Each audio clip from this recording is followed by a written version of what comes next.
Ok, c'est à nous. Alors, bienvenue déjà dans cette nouvelle capsule. Je suis toujours aussi sincèrement ravie de vous retrouver. Vous et moi, faisons une vraie équipe. Vous me donnez des super retours. Vous êtes plein de gratitude et vous partagez cette vidéo, ces vidéos. En tous les cas, merci infiniment du fond du cœur. Vous m'apportez autant que ce que je vous apporte. Et comme je vous l'ai souvent dit, on ne va pas s'arrêter là. Aujourd'hui, j'aimerais répondre à plusieurs personnes qui m'ont souvent posé la question « Chana, comment fait-on pour rester serein face à une personne en colère ?»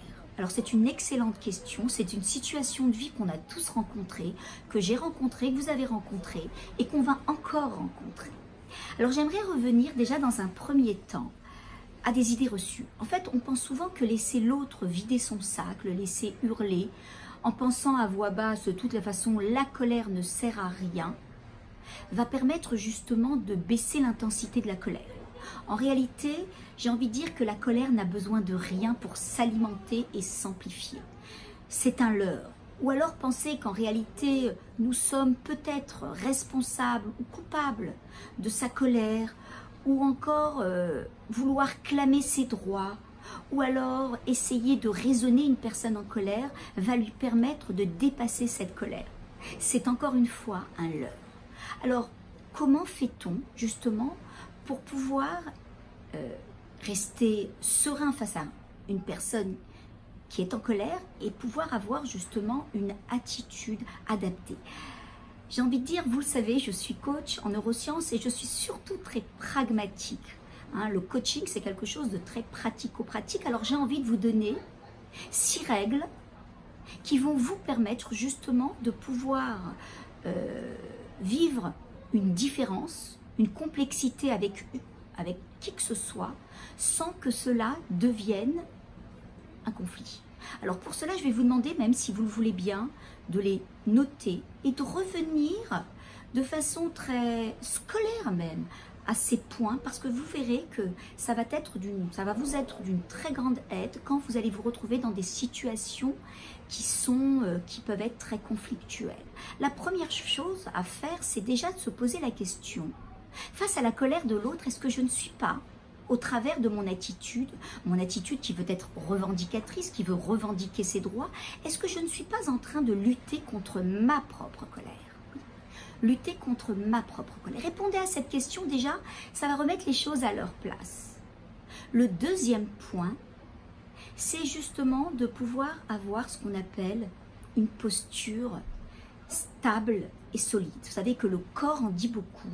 Lorsque l'on a devant nous quelqu'un qui a une émotion forte, avoir un corps, en fait une posture de confiance va permettre à l'autre déjà de revenir quelque part à une meilleure émotion. Avoir un regard posé sur l'autre, un regard paisible et en même temps un regard sûr va également apaiser l'autre.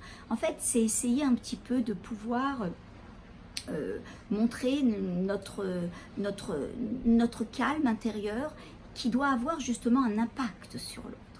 Le troisième point, c'est de reformuler en fait les émotions, l'émotion de l'autre de façon ferme et en même temps de façon souple. Vous savez, le fait d'écouter à l'extérieur en fait ma colère qui est traduite par quelqu'un d'autre va me permettre justement peut-être un réveil et me permettre de prendre de la hauteur face à elle. Lorsque l'autre va reformuler ce que je ressens, ma colère, de façon ferme, en étant avec des mots adaptés, va permettre à l'autre finalement de pouvoir se réveiller et sortir de là. Le quatrième point, c'est aider l'autre à nommer ses besoins et son émotion. On va dire d'abord nommer son émotion, sa palette émotionnelle, parce qu'en réalité dans une situation, même si je vis une situation où il y a de la colère qui est là, il y a souvent plusieurs émotions mêlées. Aider l'autre justement à nommer ses émotions et à nommer les besoins qui se trouvent derrière cette colère, parce que vous le savez, je l'ai souvent dit dans mes capsules, derrière une émotion il y a un ou des besoins qui ne sont pas nourris. Donc aidez-le à nommer. Il n'est pas dans un état où il est capable de pouvoir nommer son émotion clairement et nommer son besoin. C'est quelque chose qui va vraiment l'aider déjà à baisser le ton de son émotion. Et une fois qu'on a fait cela, cherchez à développer ce que l'on appelle de l'empathie, de la compréhension, sans chercher à vouloir justement expliquer le mal-être, mais essayer de comprendre quel peut être le mal-être de la personne qui est devant moi. Qu'est-ce que l'on a créé en faisant, justement en développant ces points? On a créé un espace où l'autre se sent compris, sans pas rejeté, il est accepté tel qu'il est. Donc déjà, il va pouvoir se sentir largement mieux. Il va pouvoir baisser d'intensité parce qu'il sait que celui qui est devant lui, il ne le juge pas. Il accepte tel qu'il est. Et vous allez pouvoir justement ouvrir la porte à de meilleures retrouvailles. Alors à quel moment, moi, je vais pouvoir exprimer ce que j'ai ressenti? Il n'y a pas un moment où finalement l'émotion bat son plein. On va attendre que la colère s'apaise. On va attendre un temps. On va pas laisser du temps, mais on va attendre un temps. Pourquoi je dis un temps? Parce qu'il faut essayer de laisser que l'émotion tiédisse. D'accord? Quand l'émotion est beaucoup moins chaude, c'est comme une molécule tiède, c'est comme une pâte à modeler, on peut en faire ce que l'on veut. Et une fois que, c'est tiède, mais ce n'est pas froid, parce que laisser du temps, c'est laisser refroidir les choses. Et là, c'est peut-être l'écueil de rancœur, de colère, de frustration qui sont en fait, qui vont rester à l'intérieur de moi et qui vont ressortir à un moment donné où je ne m'attends pas, et pas forcément au bon moment et pas forcément à la bonne personne.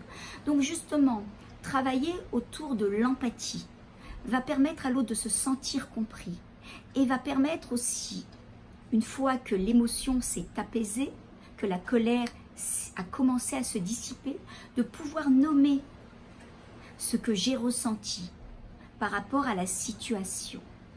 J'ai envie de dire que toutes ces situations de vie ont en fait qu'un but, nous aider à grandir, nous apprendre à nous connaître et à connaître l'autre. Ce sont des outils d'évolution et si on sait les utiliser pour nous, on va se rapprocher jour après jour de la version la plus belle de qui l'on peut être. À très bientôt.